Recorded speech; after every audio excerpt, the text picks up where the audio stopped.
мое реално и вълшебно, детство мое, така си ми потребно.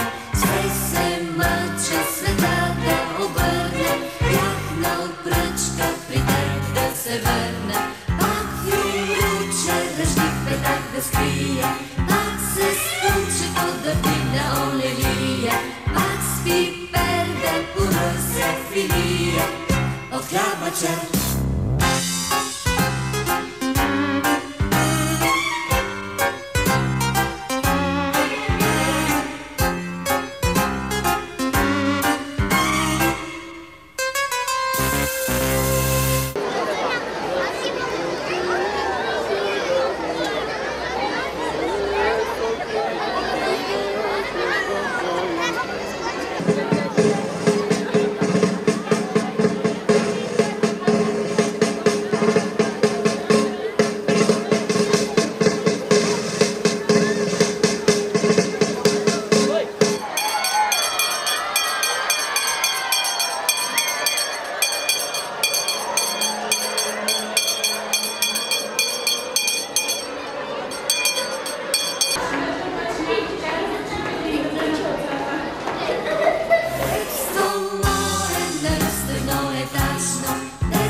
Радваш ли си, че ще бъдеш първокласничка?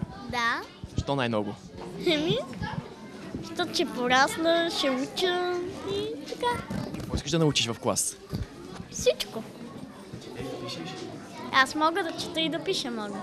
Оценки искаш да изкарваш? 6. Радваш ли си, че тук ще имаш нови приятели? Да. Бубка е една от твоите нови приятели, нали? Буби, ти какво искаш да научиш? Няма да ме питаш. Ти какво ще научиш в клас? Много ще науча. По какво най-много? По кои предмети? По пластелин. Радваш ли си, че тук ще имаш нови приятели? Да. Как се казват те? Ние се познаваме отдавна. Вие си приятелчета? Още от занималнията. Какво ще научиш тук да правиш в клас? Да правиме пластелин, да рисуваме, да правиме дизайни. Какви оценки искаш да изкарваш? 6.